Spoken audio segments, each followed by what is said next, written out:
Hello and welcome to the News 9 Plus show on the world's first news and current affairs OTT platform, News 9 Plus.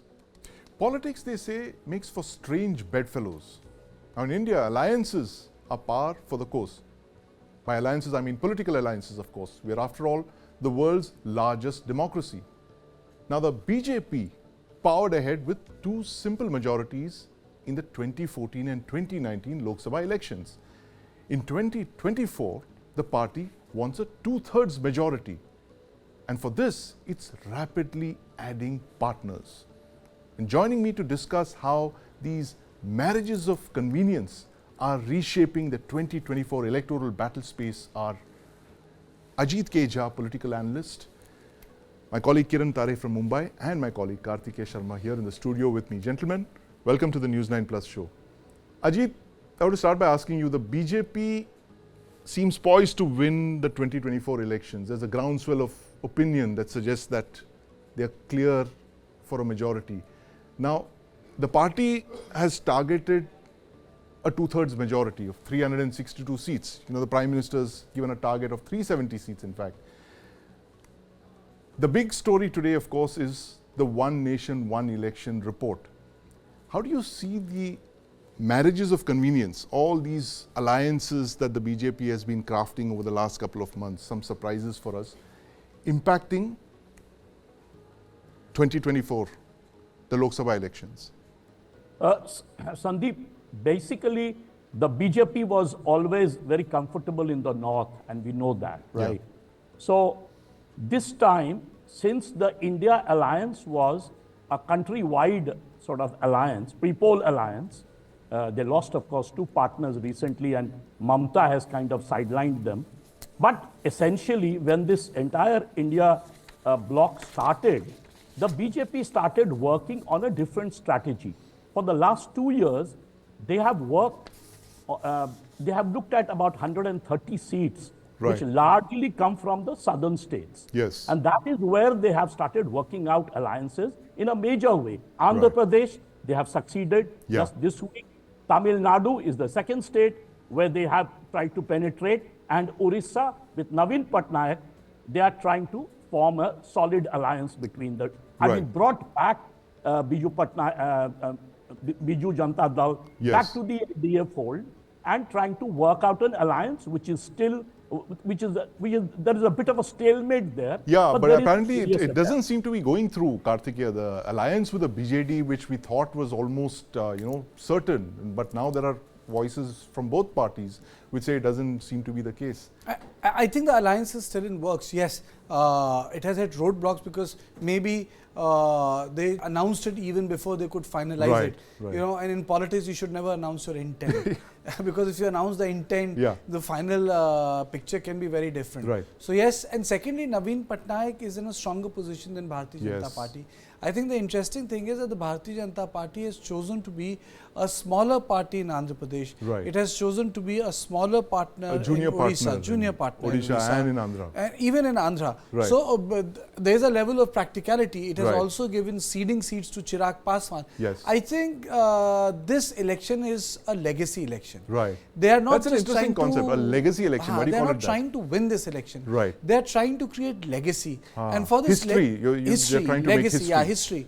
And in that history, they have decided that whatever it may take for this election, they will do it. Because I suppose that they feel that this might be the last election of Prime Minister Modi. Who knows, he might, fight again. There might be a Modi 4.0 as well. There might be a Modi 4.0. Yes. But as of now, they think it's the full third tenure of Modi. And that's what they should achieve or aim at. Right. Because this will break Jawaharlal Nehru's record also. Yes. And it is also going to break record of Rajiv Gandhi. Yes. If 414 Lok Sabha seats. Yes. Right. So in a way, there are a lot of things at play. But if we say that have they diluted their ideological core, I think it really doesn't matter because they have personalized it so much. Right. BJP was a party which was averse to individual hero worship. Yes. RSS as an organization is Yeah. averse to individual hero worship. Yes. So Mr. Modi Yeah. within the RSS universe is an Yes. exception. He's Right. not a norm. He's not I the norm. doubt anyone after him would be treated the way Prime Minister Modi is being treated. Right. He's an exception in the history of RSS. Yes, absolutely. In fact, and let's look at these marriages of convenience that we've been seeing in the last couple of months. Right. So there we have it. In February, the BJP joins hands with the TDP after 6 years. Big surprise here, given how Chandrababu Naidu was showering invectives on the Prime I think, Minister. Andhra is one case where a lot of people do not realize that the consolidation of Jagan Mohan Reddy Yes. is intense. Right. In 2019 Lok Sabha elections and Vidhan Sabha election, they Yeah. are co-terminus. Right. He got 48 point something vote in I think Vidhan Sabha and 49% something vote in Lok Sabha. Right. He's basically sitting on a 50% block. Right. Unless and until all of them come together, you cannot they beat can't Jagan dislodge Mohan him. Reddy. Absolutely. So Jagan Mohan Reddy is in a position where Jagan Mohan Reddy can be defeated by Jagan Mohan Reddy. Right. So it is for this reason this Yeah. convenience. Marriage of convenience. There Yes, you go. this convenience has come up. And so, okay, we start in Jan with the JDU returning to the NDA. I mean, that was a shocker. I who think would have thought? it's a pure play. They also understand that Nitish Kumar after 3 to 4 years will Yeah. be irrelevant. Right. But now, and I would like to say, Yeah. I won't use the word vanity. Right. But I would definitely use the word history plus legacy. Right. That's how BJP wants to fight this election. Right. Everyone knows that BJP is going to come to power. Right. You know, whether it's 250 plus, 271 plus, 303 plus. Right. They want to create some sort of history, a historic right. parallel. Right. And I feel, Sandeep, Yeah. they feel that this movement may not last them. Yes. They feel that this movement might pass them after Right, Modi. Till right. another strong leader come. Yes. So they don't want to take any They want chance. to build that kind of Yes, momentum. absolutely. Yes, that- they want to keep that momentum alive. Yes. Because there is no comparison of Prime Minister Modi with either Amit Shah or yeah, he's the UP Chief leagues Minister. ahead of There is no everyone comparison. else. Yes. they are enablers. Right. That's it.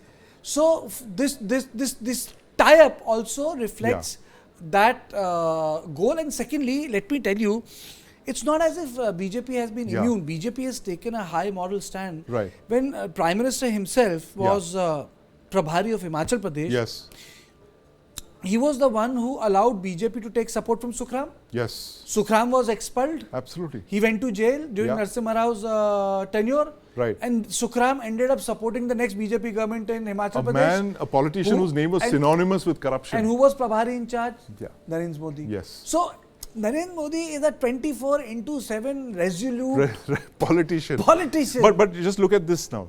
RLD joins hand with the BJP. Who would have imagined that? I'm saying, I think it's on the RLD chief. When I interviewed him, Jain, in 2021, he said, मैं अमित शाह से डरता नहीं हूँ. Oh, okay. तो ठीक है, डर नहीं, प्यार की वजह से चले गए. Right. डर से आगे प्यार है. डर के आगे प्यार है. And now, the RLD, of course, is in the bag, but you're looking at the BJD, which is yet to make up its mind. We're getting conflicting signals See, from there. but- BJD, it's difficult. It's like you're dealing with Jayalalitha. You know? It's Yes. difficult. Yeah, You know? yeah. Someone, a provincial Yes, politician, it's is so difficult. It's deeply rooted. difficult And for Kiran, I'm BJP. going to come to you after this, but Ajit, you had a quick point to make. It is very important to realize that each of these players that we are talking about today were Yeah. actually alliance partners of NDA Yes, back in at some point, 1998. yes. In Right. fact, Chandrababu Naidu was the chairman of NDA in 2008 at the point where they snapped. Right. Similar thing with Anna DMK, Yes. which right now BJP is trying to get close to, at least one part of it, the OPS. Right. Similarly, in fact, to a great extent, they have lost. Mamta was part of the NDA at one Right, time. right. Cabinet ranked minister Yeah. in Atal Bihari Vajpayee's cabinet. So was Naveen Babu. Yes. In fact, 2009 BJD Yes. snapped out of the alliance. So historically, right. it was part of the alliance. So Yes, what but I'm trying to Ajit, now say the thing is that all the alliances you've mentioned are marriages of, they're not convenience, but they're marriages of existentialism, because the government, the NDA could not be formed without these parties. And here you have Mr. Modi, who's created simple majorities in 2 elections. He doesn't really need them. And but now, Kartikeya is saying he wants to create history. History. This is like if that was he's right. Ajit is right. That was marriage of convenience. Yeah. This is Ashwamedh Yag. Okay, Ashwamedh Yag, for those of you who don't know it, is when you parade the horse around the country, and then the horse is symbolically sacrificed, where the emperor announces his coronation with an Ashwamedh Yag. But Kiran, you've been listening very patiently. Thank you for your patience. But while we're talking about marriages, there's one divorce that's shocked us all, and that happened as Kartikeya and me were sitting in a conference, and this started pouring in on his phone, and he said, well, there's been a change in Haryana, of all governments which we thought was a strong, stable, secure government, and there's a divorce right there. What happened there? You've been tracking that story. Kiran. Yeah, Haryana is a very interesting case. I mean, I would like to do some comparison between Maharashtra and Haryana. Right. 4 years ago, the situation was the same. There Yes. was an assembly election in Maharashtra Yes. and assembly election in Haryana as well Right. at the same time. Right. In Maharashtra, what happened? The Yeah. BJP leadership at the center, they had suggested Right. that they should snap the ties with the Shiv Sena, Yes. contest the election solo, and On their after own, the election, yes. they can join hands with the Shiv Sena again. Right. But that time, the state leadership refused the plan, and Right. everybody knows what happened after that. Yes. In Haryana, it was decided on the day when BJP made an alliance with the JPP Yes. that the alliance will be broken Right. some days before the election. So it Right. was all pre-planned. A very senior BJP leader has confirmed it to me Right. on a very personal note. Yes. And he has said we had decided that we will snap the ties. We will go separately in the election. But Right. after the election, again, we will come together. Okay. So Haryana is a So role that is model. pure play convenience, that you strike an alliance before the election, you divorce, and then you remarry. It's like Richard Burton and Elizabeth Taylor almost, multiple So marriages. it's a and way divorce. to beat the anti-incumbency. Right? Yes. Their logic is that it's a way to beat the anti-incumbency. Right. People will forget everything, and then we can join the hands again to form the government. Right. That is what the BJP idea is. Right. But it's interesting, again, Kartikeya, the Maharashtra and Haryana parallel, because in 2019, we thought Maharashtra was a marriage made in heaven.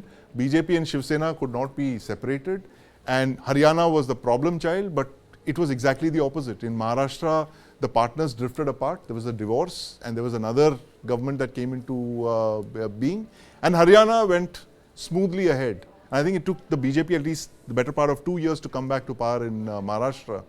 But Kiran, this Maharashtra, that's a big challenge for the BJP now, right? This present marriage of convenience between the BJP, Ajit Pawar, and the Shinde Shiv Sena faction. How is that playing out right now on the ground? Maharashtra has been the most difficult state for the BJP this time. Yeah. Because every single survey has been showing that they are not crossing 35 seats. Right. Last time and last two elections they had 42. 42. But this time their position is very tricky. in the Right.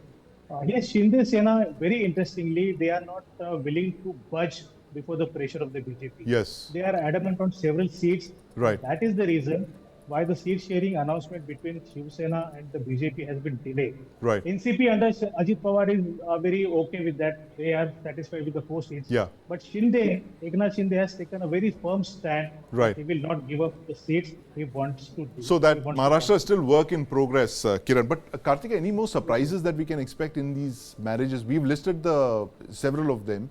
There are some that are still being worked out, right? One is the Akali Dal, the Shiromani, the SAD I think Odisha is the last surprise. Akali Dal may happen, may not happen, because I think now the last cabinet has taken place in next 1 week or 10 days. Yes. Lok Sabha election schedule will come out. Right. Election commissioners, their names have been announced.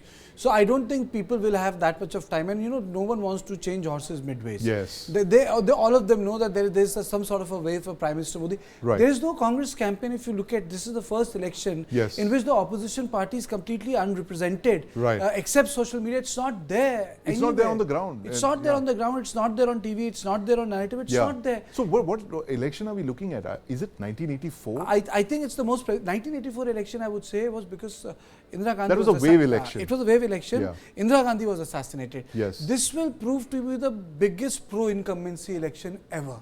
That's a very interesting point. Biggest pro-incumbency election ever. Nehru in his third tenure never got a mandate like that. 62. Indira in her second tenure got 71. But in third tenure she lost. Yeah. no one has got so much in their third tenure. Right. And Prime Minister Modi to do so would be the first Prime Minister to achieve it. Right, that's a remarkable feat. And Ajit, now to achieve those numbers, like as Kartikeya so beautifully put it, that it's actually, they're trying to make history rather than just, you know, a convenience, a marriage of convenience or a simple electoral victory.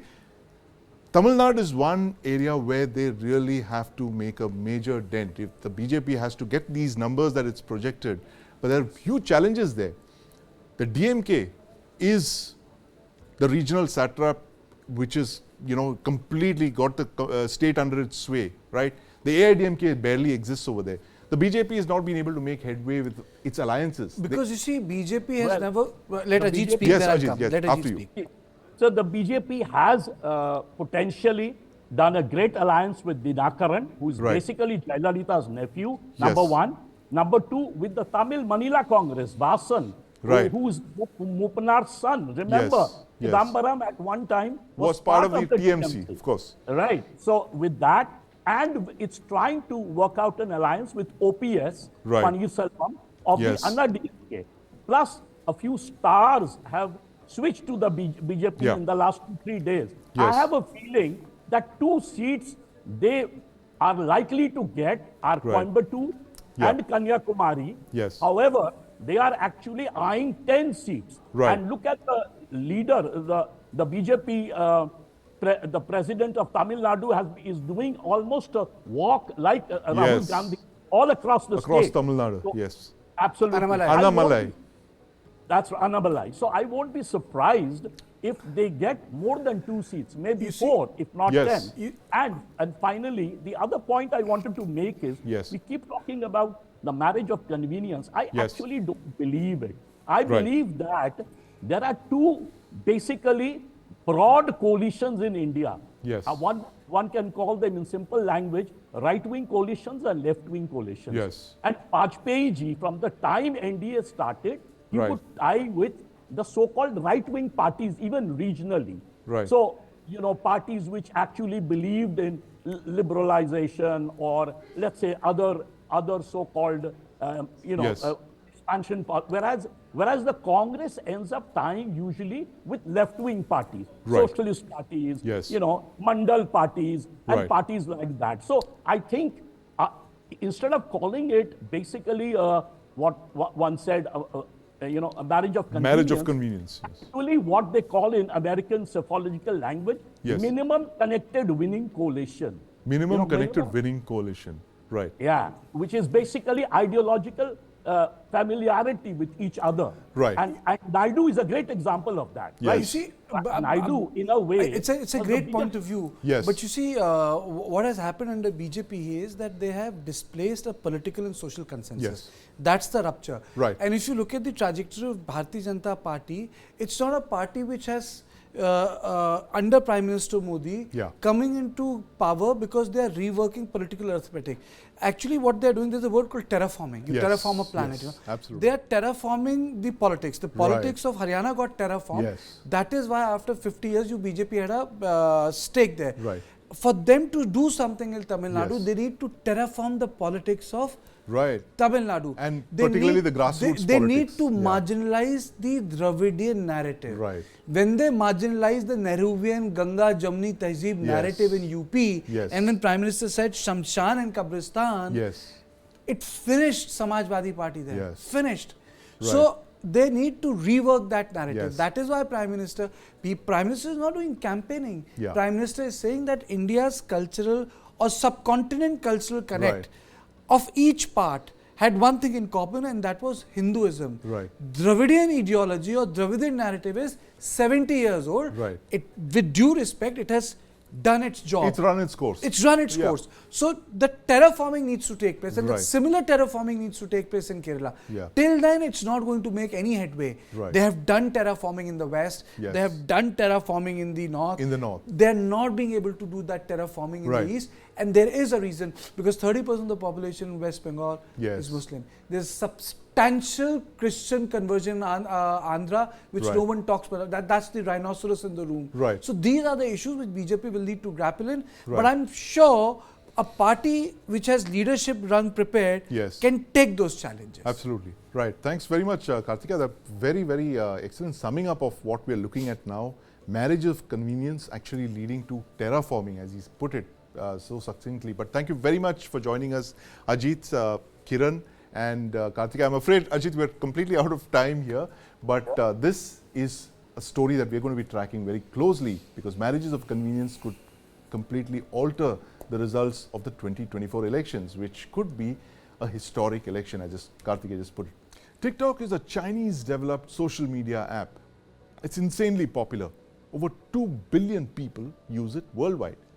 But there are concerns around its ties with the Chinese Communist Party. Now, the US House of Representatives has passed a landmark bill that could see TikTok being banned in the US. And you'll remember that India banned TikTok on similar concerns in June 2020, right after the standoff along the line of actual control. What are the issues behind this new ban that TikTok is facing in the US? And what are the issues of data privacy it raises for India? Joining me to discuss this are Lieutenant General Vinod Bhatia, Dhruv Suri, Ritik Agarwal, and my colleague Aditya Raj Kaul in the studio here with me. General Bhatia, I want to start by asking you what India does today, the world does tomorrow. And you were among the first to have argued for better policing of Chinese apps, I remember way back, 4 years back.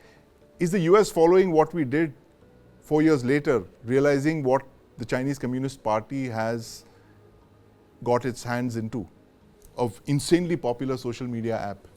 Absolutely correct. I think we were one of the first off the block to ban TikTok, which is one of the most popular apps world over. Right. And they collect data, and data is power today. Data Yes. is the new oil, as they say. Right. If I look back in the context, we had power 1.0, which is might is right, the law of the jungle. 2.0 was knowledge is power, then 3.0 Yes. was information power, then oil is power, Yeah. and not data is power, right? It is not only geo-economics, geo-strategy, geo-politics, it is geotechnologies, and Right. technology runs on data. Yes. Your AI runs on data. So Right. anyone who controls that data controls you in a way. Yes. And we were just about outsourcing our data to the Chinese. And mind you, each one of us who uses a smartphone has got 5,000 data points stored, a minimum 5,000 data points stored. They know you better than you know yourself, right? And India woke up much earlier, and Yes. it was in June 2020. And I do thank the Chinese for what they did, and on the LHC they woke us up also, and we woke up and we banned TikTok and many other apps. About 232 apps we have banned. Yes. And we have also the 2017 data protection bill become an act in 2023. It took a long time. We are slow and steady. And Right. how it should be, we are sure. And the world followed thereafter. There are many nations have banned. But today, when US bans this, Yes. because the strategic competition between US and China today Yes. is going into the data domain. Right. They have the data of the Americans, and even companies like Tesla and Apple have data centers in China, because that is the law. Chinese law very correct, because the September 21 Act and November 21 Act does not give access to data, but also gives control to the CCP of the data. Right. Mind you, the CCP of the data of the companies that are operating out of China. Yeah. So that is where I think China has a major advantage in the data wars. Right. China has a major advantage, Ritvik. And tell us about the debate in the US right now. The US House of Representatives has come out with a very strong worded statement on this, and the debate around it has been fairly, leading towards a data kind of war against China when it comes to TikTok. But tell us how this debate has been shaped there in the last couple of months, how it came down to this, what we're seeing today. Right, yeah, that's a great question. So it's not just the last couple of months, it's actually been brewing for the last 3 years at least. So if you remember, it's actually the Trump administration. In 2020, it initially moved to restrict TikTok, and there was talk at that time of having Microsoft buy the US share or the US operations of TikTok from ByteDance, which is a Chinese company which actually owns it. But that had kind of fallen through at that point in time, and there was kind of there was some fear that not all lawmakers would support it. It would not pass muster in the House. And today you'll see, interestingly, the situation is reversed. So it's the Democrats now a lot of them who are actually leading the charge. And even the Biden White House has indicated, although there's some ambiguity about it, that they would go ahead with this kind of ban were it to be upheld in the Senate. Of course, there's a long process to that, and the Senate may not, in fact, eventually uphold it. And interestingly, at this point, Trump has flipped. So Trump, who was supporting this in 2020, has now flipped. And he's saying that if TikTok were to go away, then the market share of Facebook increases. So what I'm trying to say with all of that is actually that there's also a huge political posturing angle going on with this, right? So we have to separate two separate issues. One is the actual security concerns and all, which could be potentially serious, and they need to be looked into by countries, including India and the US. And then there's the posturing with how China has been and how China has ended up effectively supporting Russia in the Ukraine war. Also made relations between China and US more tense than they were. And there's, of course, the trade war over semiconductors, which is going on. It's like a multi-pronged China-US rivalry that's going on. And the TikTok angle is one angle in this multi-pronged rivalry, which has legitimate security and technology issues, but also a lot of political posturing going on, which we have to already keep in mind. Right, absolutely. And Aditya, this we are facing off the Chinese on the line of actual control. As General Bharatiya mentioned, he's thanked the Chinese for waking us up in 2020. And we're also facing off against the Chinese in virtual space, in cyberspace. They've been carrying out multiple attacks. The AIMS, for instance, massive cyber attacks, hacking attacks, DDoS attacks and all of those that we've seen in the last couple of months. How does this debate over banning Chinese software apps, Chinese social media apps and all that play out in this context of the kind of virtual and real threat that we are facing from the Chinese? I think this has been happening for quite some time. This is nothing new. But at the same time, our policy really took a turn, a paradigm shift in 2020. And I strongly believe that if Galwan had not happened, we certainly wouldn't have woken up. You know, it's not just about the tech and AI and the data privacy that I'm talking about. I'm talking about infrastructure as well. The kind of developments that we have seen in the last 5 years is a paradigm shift when it comes to LAC and India-China relations. But at the same time, data privacy is the biggest kind of a security threat that US also believes in now. India woke up early, not just realizing it, but also acting swiftly and banning not just TikTok, but 59 other apps at the same time. But there are new apps that are mushrooming. Only yesterday, the Information and Broadcasting Ministry came out with an order, banning a lot of OTT platforms and banning several social media platforms as well. So there are two major concerns. One is, just like we speak in media, that content is the king. So data ownership and data control is something that the world is fighting over, mainly US and China. And whoever owns this data, and TikTok, as we know, the majority share is with China, and the CCP has a direct control over it as a government mandate. At the same time, misinformation is the biggest tool through social media and through TikTok as well. That is something the US is concerned about. Very important point you've raised there, Aditya. And Dhruv, this point about data, this is a point that General Bharatiya also made, that data is the new oil, and the ownership of this data, where that data kind of resides in, that's fundamental to this whole debate. And the last couple of years, we've been talking about data localization in India. And surprisingly, while the Chinese companies were okay with localizing data, the American companies were protesting this thing of data localization. I think the government has postponed that decision until after the election. They're going to take a call on that. But, tell us, we've been hearing this thing about AI, the way AI is advances in AI. How important is data localization when you're looking at AI developments and the large data models that they need to basically, perfect their programs?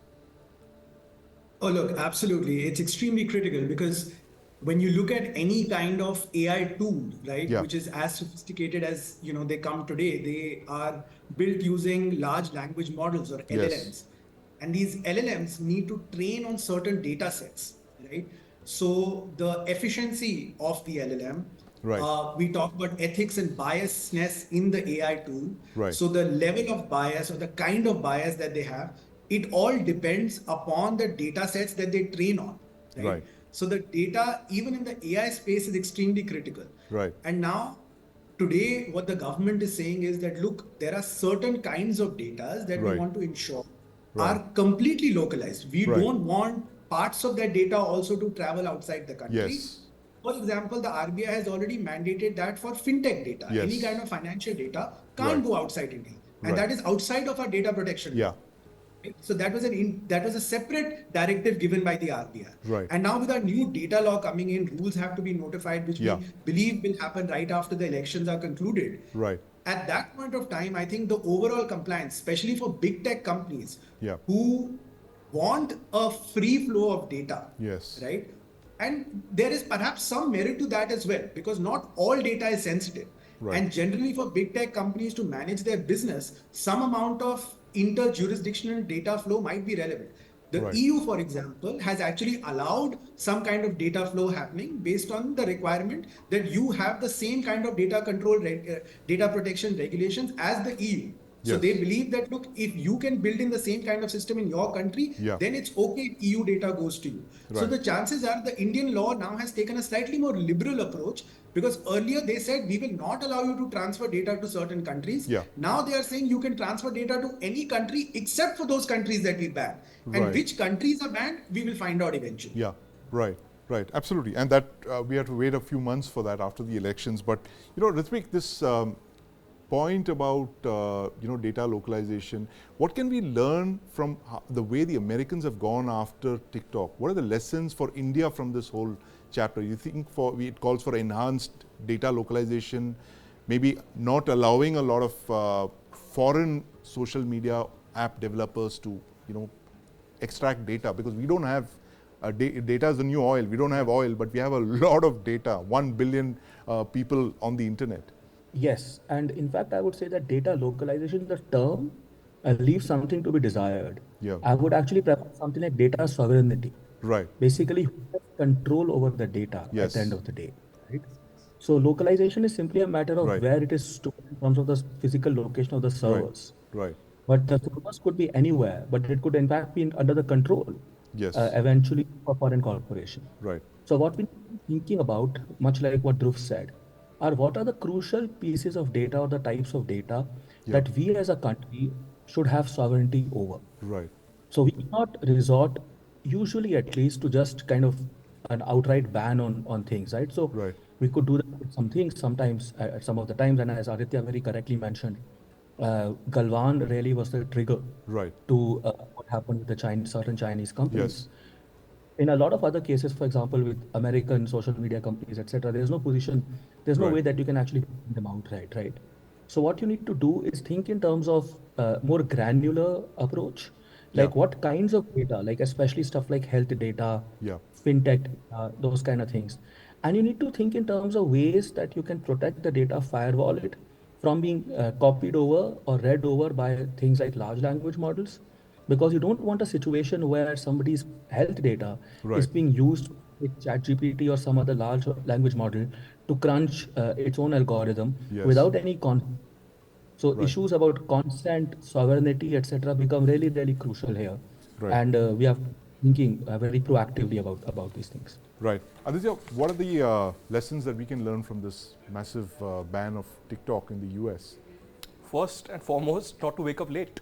I mean, our China policy was in a wait and watch mode for decades together. I can't blame a single political party or a single government, but I think multiple governments looked the other way and just didn't want to act. And similarly, at the LAC, the border talks are still ongoing. And this is the larger big game of China, to extract territory. Tire you out, exhaust you completely. Just like the Chinese scholars have also mentioned, this is the China dream of Xi Jinping. But I think the US has woken up late as well. There's been a debate that's been ongoing in the US for a very long time.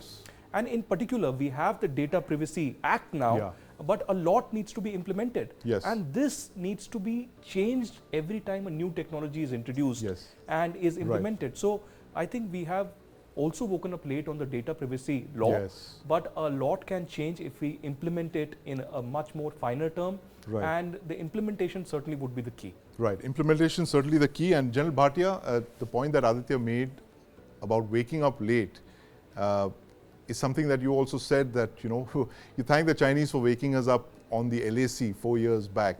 But given this whole debate, furious debate around data sovereignty, and very clearly data is going to be key in the years ahead, given that AI is coming in? What are the kind of reforms that you would expect from the government in the next couple of months when it comes to data sovereignty, guarding the data of over 1 billion Indians, given the advances in artificial intelligence and generative artificial intelligence particularly?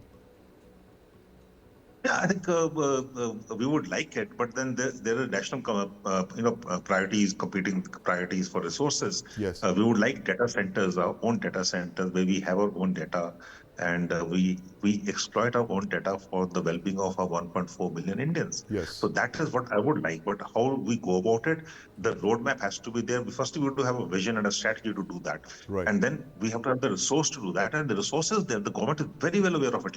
Let me assure you that. Yeah. It is not that government is not aware, and we are aware that the data priority has to be given, and data has to be it has to be held locally within the sovereignty of India, right? If we don't have our own data, our sovereignty is going to get questioned in the near to mid term. I'm not saying long term, near to mid term, Right. And so that is very important. But where the resource going to come from? That is the key issue. Right. And we have to allocate resources, and it has to be priority. But there are many priorities. So I can understand the government's dilemma. It's very easy for us to sit on say that we need this, we need that. We need many more things also. Yes. So that is one part. But let me go back to China. We are aware of the Chinese three warfare strategies. Yes. It started in somewhere in 2013, 2014, Right. and the three warfare strategies were public opinion, psychological operations, Right. and legal warfare. Right. So two of the three poles were basically they're driven by data. Yes. So it's not that we did not know about it. Right. And at least, fortunately, the military took a lot of steps to ensure that we do not get our data out, and that is why a lot of our people say, no, why can't I be on the Facebook in uniform? Why can't I be on the social? Right. No, I remember the national security apparatus was the first to flag these, over the last couple of years. The fact that the free access that the Chinese have to social media information was going to be a problem. But this is a debate that we're going to follow again very closely. And as General Bharatiya mentioned, that we have to thank the Chinese for a lot of things, especially waking us up, whether be it on the line of actual control or be it data sovereignty, which is an issue that India has to pursue with increased seriousness. But I'd like to thank my colleague Aditya Rajkol, General Bharatiya, Dhruv and Ritwik for joining us this evening for this very interesting debate on TikTok and the data doublespeak. The 2024 edition of the New Delhi World Book Fair, the world's largest business-to-consumer platform for book lovers, the emphasis was on linguistic diversity and global business opportunities. Now, there were 40 nations participating. The annual fair that's organized by the National Book Trust was a feast for bibliophiles, authors, publishers, and connoisseurs of the written word. Download the News 9 Plus app and watch our exclusive episode on the National Book Trust World Book Fair. Thanks for watching. New Delhi Book Fair is one place I would encourage everybody to come to. It's a buzzing place. It's wonderful to see so many people here interested in books. A great idea or great method of us delivering this message for the cultural season at large, not only books and publishing. And New Delhi World Book Fair is a great platform to do so. The Indian readers waiting this book fair like a festival. It's a great honor to be here. Thank you to the National Book Trust. So through the power of knowledge, we are going to create responsible citizens.